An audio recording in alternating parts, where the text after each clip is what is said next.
আজকে শুক্রবার, জুমা মুবারক, সবাইকে জুমার শুভেচ্ছা। আজকে আমি একটু ব্যক্তিগত একটা ভিডিও করব। সেটা হলো, আমি আমাদের বাপের মানে ওয়ারিশ সূত্রে আমি একটা জমির, আমাদের 6 ভাই একটা জমির মালিক হই। সেটা হলো উত্তরাধিকার সূত্রে আর কি। প্রতি ভাই 46 করে আমরা পাই ওই জায়গায়। এটা হলো উপজেলার পাশে দুটা দাগ, একটা হলো 172 নম্বর দাগ, আর হলো 119 নম্বর দাগ। এই দুই দাগে আমরা সবাই 22 ডিসিমেল একটা, আর একটা তো 27.67 এভাবে ভাগ করে পাইছি আমরা। পরবর্তীতে আমি এখান থেকে 28 ডিসিমেল আমি আরেকজনকে খরিদ সূত্রে একজনের কাছে এটা হস্তান্তর করি। তাহলে আমার থাকে 16 ডিসিমেল, আর ওখানে থাকে 28 ডিসিমেলের মধ্যে সে 172 দাগে 22 ডিসিমেল নেয় এবং 119 দাগে 6 ডিসিমেল, টোটাল 28 ডিসিমেল। এর মধ্যে আমি আরেকজনের সাথে ওই বাকি জায়গাটা একটা বায়নাপত্রে আবদ্ধ হই, যে তাকে বায়নাপত্র করে আবদ্ধ হয়ে বায়না সূত্রে যে জায়গাটা তাকে হস্তান্তর করবো। তখন এই কথা শুনে আগের পার্টি যে খরিদ সূত্রে 28 ডিসিমেল নিয়েছি দুই দাগে, এটা হলো সামনে ফ্রন্টে হলো 172 দাগ, আর পিছনে হলো 119 দাগ। সে কী করছে, এখন ওই 172 দাগে টোটাল 28 ডিসিমেল নিয়ে সে একটা বাউন্ডারি করে ফেলছে। কেন?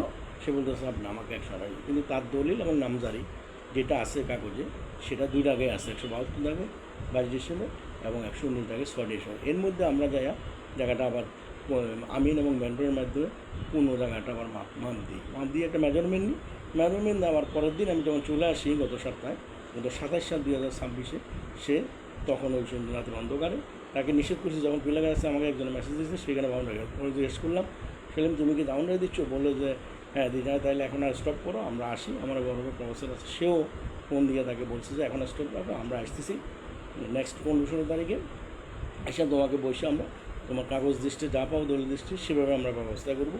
অথবা কী করা যায় সেটা নিয়ে আমরা চিন্তা করব, যে তোমার যে দলিল দৃষ্টি এবং নামজারি দৃষ্টি যেটা পাবা সেটা তোমাকে বোঝা যাওয়া। এর মধ্যে সে এটা না মানে ওই দিনই রাত্রেবেলা বা সন্ধ্যার পরে সে একটা ঘেরাও দিয়ে রাখছে, মানে বাউন্ডারি পরিবার সীমানা প্রাচীর নির্মাণ করছে। তো এটা ইলিগেল কমপ্লিটলি, কারণ তার যদি কাগজ বুঝে দুই দাগে, সে বারবার বলতেছে আমি দাগ বুঝি না, আপনি আমাকে সামনে দেন। আমি তো বোঝা দেওয়ার কিছু নাই, ব্যান্টর তার, আমিন তার, সে নিয়ে আসছে, তো রেজিস্ট্রি সে করছে, আমি সাইন করছি শুধু। এখন বলতেছে আপনি বোঝা দিচ্ছেন। এই জন্য আমি বুঝতেছি না জিনিসটা আসলে তাকে কীভাবে বোঝাবো। বারবার রিমাইন্ডার দেওয়া সত্ত্বেও সে কিছুই শুনতেছে না কথা। সে বারবার বলতেছে আমি বাউন্ডারি দিচ্ছি, আমার জায়গা দিচ্ছি, আমি টোটাল 1 বেশি লাগাবো। কিন্তু এখন যে 6 ডিসিমেল বেশি আনঅফিসিয়ালি নিয়ে আসবে বাউন্ডারি দিছে, তাহলে ওখানে ফান্ড বেশি পাইলেও 172, 28, আর বাকি 119 তো রেজিস্ট্রি করে আছে, আরও 6 ডিসিমেল, তাহলে 28 কত 37 ডিসিমেল এখন সে দখলে চলে গেছে।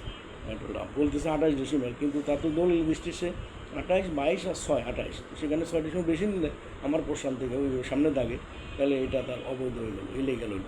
তাকে মেসেজ দেওয়া হয়েছে, তাকে বলছে উকিল নোটিশ, কিন্তু কোনোটাই কিছু শুনতেছে না।